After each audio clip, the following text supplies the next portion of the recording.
In the name of Almighty Allah, gracious, compassionate, I would like to greet you all with Islamic greeting. Assalamu alaikum wa rahmatullahi wa barakatuhu. امیروان صابر یم د سلک له طرفه ټول لیدونکو او اورېدونکو ته سلامونه احترامات وړاندې کوم په دې هیله چې روغ او جوړ به یاست. نن زموږ نوی درس فیوچر پرفیکټ ټینس دی. Future perfect tense shows an action that will be completed before another action or time in the future. Future perfect tense موږ تاسو د هغه اکټیویټي او اکشن لپاره استعمالو چې هغه په راتلونکي وخت کې تکمیل شوی اوسي کله د یو بل کار نه مخکې یا د راتلونکي کوم وخت چې موږ تاسو منشن کوو، کوم وخت چې موږ تاسو استعمالو، د هغې نه مخکې دغه کار تکمیل شوی واوسي. څه معنی لري؟ زه تاسو ته انشاءالله تشریح کوم. ډیر اسانه او سلیس دی. د دغه ټینس لپاره موږ سره ساختار او جوړښت دی. سبجیکټ will have موږ استعمالو، د ورب دریم فارم استعمالو، بیا موږ when یا by the time او پلس سمپل پریزنت ټینس استعمالو.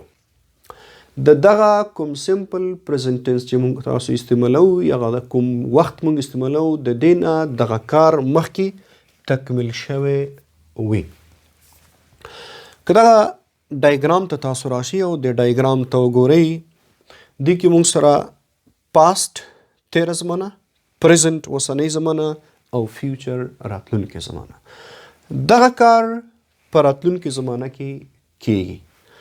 دلته که دغه ډایګرام کې دې ته وګورئ 10 بجې، 11 بجې او 12:15. څه معنا لري؟ یو کار شروع کیږي، یو کار ختمیږي د کم وخت نه؟ د یو بل وخت نه مخکې. دغه کوم اکټیویټي چې کله شروع شو کله ختمه شوه دغه کار تکمیل شوی اوسي، هغه کوم وخت چې موږ تاسو استعمالو یا کوم سمپل پریزنت ټینس چې موږ استعمالو د هغې نه مخکې دغه کار تکمیل شوی واوسي. دلته دغه کوم سمپل پریزنت ټینس چې موږ تاسو استعمالو د دې سره موږ بیفور استعمالو. څه شی؟ بیفور یا by the time یا when موږ استعمالو. دغه ټایم ایډوربز دی، دغه موږ بیفور استعمالو، by the time او when موږ استعمالو. دغه بیفور، by the time او when کلاز موږ د جملې سر ته هم راوستلی شو او د فیوچر پرفیکټ ټینس پسې وروسته استعمالو. کله چې موږ بیفور، by the time او when کلاز د جملې شروع ته استعمال کو، بیا موږ کاما استعمالو او بیا سره فیوچر پرفیکټ ټینس استعمالو. د مثال په توګه که تاسو دې ځای ته لږ متوجه شئ. فار ایگزامپل I say my class starts at 10 AM. زما درس په 10 بجې باندې زه شروع کوم. and that ends at 11 AM. په 11 بجې ختمیږي. زموږ چینل سبسکرایب کړئ، بیل آیکن پرس کړئ ترڅو زموږ د راتلونکو ویډیوګانو څخه باخبر اوسئ. اوس 10 بجې دي، اوس 10 بجې دي، زه خپل کلاس شروع کوم په 10 بجې، زما کلاس به په 11 بجې ختمیږي. دا به د 1 ساعت لپاره جاري وي. خو زما ورور څو بجې را رسیږي؟ My brother arrives at 12:30 PM. زما ورور په 12 بجې را رسیږي. کله چې زما ورور را رسیږي ما به د خپل کلاس وایند اپ کړی اوسي، زما به د خپل کلاس تکمیل کړی اوسي. نو زه وایم چې I will have completed my class when my brother arrives.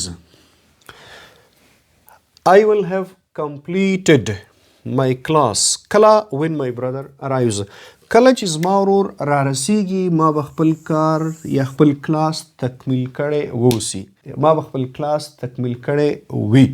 نو مونږ ویل چې مونږه when استعمالو by the time استعمالو یا before استعمالو او د دې نه وروسته مونږه simple present tense استعمالو ځکه چې دغه simple present tense نه مخکې دغه future tense چې کوم راتلونکی وخت دی دغه کار تکمیل شوی وي یا زه وایم چې I will have completed my class before my brother arrives زما ورور چې کله رسیږي د هغې نه مخکې ما خپل کار تکمیل کړی وي یا I will have completed my class by the time my brother arrives کله چې زما ورور رسیږي ما به خپل کار یا ما به خپل کلاس ختم کړی وي.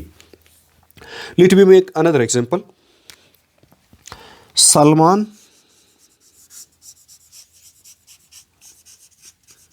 will have watered. Salman will have watered the plants when the gardener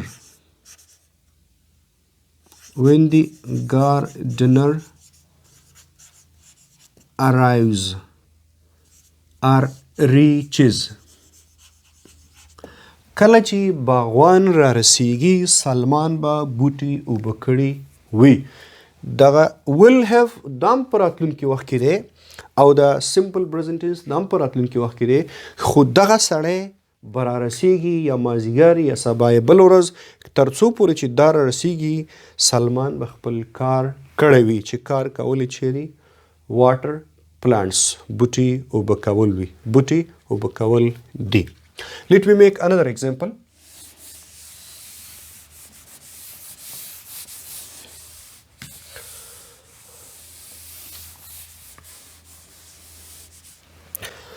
موږ یو څه وخت مخکې خپل کورس آنلاین شروع کړی دی. زه مطمئن یم چې تاسو زما ویډیوګانې تعقیبوئ. کله چې موږ تاسو ډایرکټ ان انډایرکټ سپیچ شروع کوو تاسو به ټینسونه تکمیل کړي اوسي نو دا ټینسونه به هم په راتلونکي وخت کې تاسو تکمیلوئ او ډایرکټ ان انډایرکټ سپیچ به هم په راتلونکي وخت کې مونږه شروع کو نو زه وایم چې you will have finished tenses before you learn direct and indirect speeches with me.